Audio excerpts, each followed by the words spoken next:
everyone, it's Sandra, Landon, and Mica. Say hi, Mica. Here with Itsy. And if you remember, I'll just bring you up to speed. Itsy was my bin from Victoria that I added a lot of coconut coir.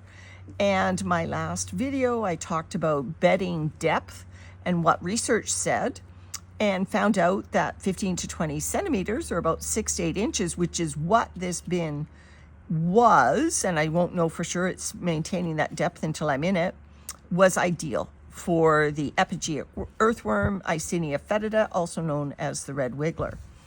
And so, but this bin has coconut coir in it. And in addition to putting up the link to my last video on worm science and bedding depth, I'm going to put up a link to my video on coconut coir, because it is not cooking down, if you like, or processing and shrinking in volume like other natural bedding sources. If you are a lover of coconut coir for your worm bins, please let us know in the comments. There's a worm. Because coconut coir, when it comes to you, is basically just a carrier carbon. It doesn't have any inherent microbial richness to it like leaves would. It doesn't have the cellulose binders that you find in cardboard that are conducive to microbial growth. It's a harder material for worms to process. It's a longer material because of its, I won't call it sterile nature, but certainly it's not conducive to microbial growth. All right, so I can see that, this has been 15 days since I went in and fed this bin, and I am seeing no real change in the depth. Again, if this had been a natural bedding or even a shredded cardboard bedding, when you come into a bin, you would see certainly a depression where you fed, and, over time, you would see a great contraction of the material in depth. And because this is coconut coir, mixed in with some shredded leaves and shredded paper, but a lot of it is coconut coir, it is not shrinking down as much as other natural beddings. So that's okay. It just means that, if I was going to harvest this bin, I want to be aware that this material, although it looks beautiful and rich and brown, is probably a lot of it is still unprocessed coconut coir, which is not what you want to put in your gardens. All right, so I've broken up some of the compression. Remember last time in the worm science, I talked about when you run your bins a bit deeper like this is, you'll want to go in there and aerate. This has been 15 days, and you'll want to go in and aerate.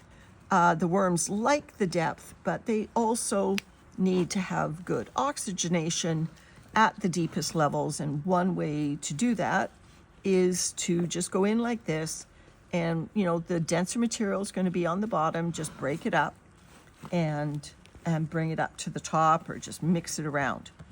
Now, this is the Tumbleweed Worm Café system, and I'll be interested to know from those of you who have other types of worm towers, does it have the same feature? The tumbleweed systems, they have holes in the legs of the system, so they get aeration up through the legs into that bottommost layer, which then will aerate all the way up through the worm bin. So they not only get their oxygen coming down from the top, but they get it coming up through the legs, and they get it, they've got little tiny holes here on the side, little tiny pinprick holes, and so they get aeration coming in there as well.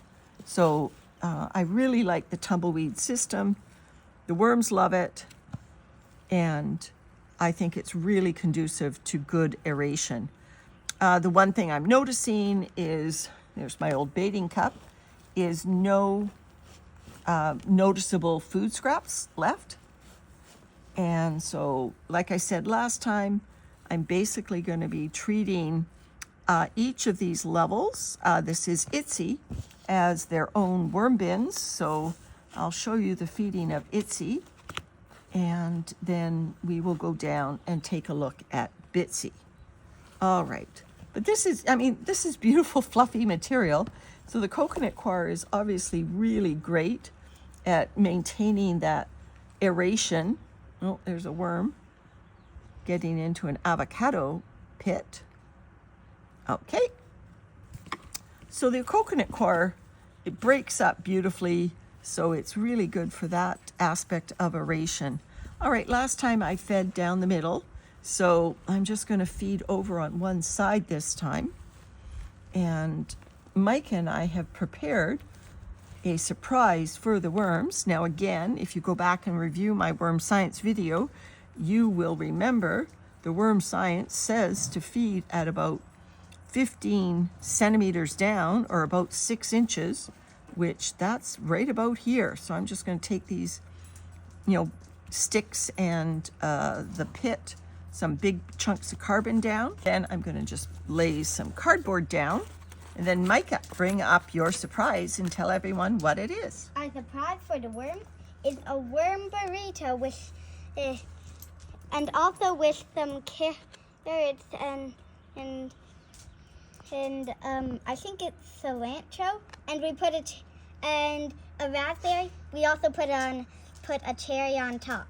Okay, so Mica's idea to put a worm burrito made out of, this is actually 3 banana peels pulled through a toilet tissue tube. That were all stuck together. The banana peels all stuck together. And these are not previously frozen, just cilantro stems and carrot peels. And, oh, there's a little green onion in there as well. So we'll just dump that over. Thank you, Mica. Welcome. Oh, and we have a cherry on top. So let's put the cherry right there. So it's just like a worm burrito parfait. So here's some of my sister's spent coffee grounds. So now I've just got a little bit of cornmeal here. I don't use worm chow, but now that I'm trying to feed my worms a little bit more aggressively, if you like, a little bit more frequently, I'm trying to give them coffee and some cornmeal. And here's some pulverized, don't breathe this, Mica, pulverized eggshell for pH buffer and some grit. So now just some compost from Victoria to finish this up. So this is just some of our leaf compost from Victoria. Mica just asked me if there are worms in there. There may be, but I just told Granddad he needs to moisten it because it is moist enough to support worms, but not for long with our summer temperatures. Okay, so that's a great feeding for Itsy. So we will check back with Itsy maybe in a week or two. A couple of things I'm going to be looking for. Yeah, a cocoon. Couple things I'm going to be looking for. I'm going to be looking for, signs that this coconut coir is starting to compress in the depth of the bedding. And also, I will watch to see what the worms do with that banana burrito. Thanks for watching, everyone. Bye for now.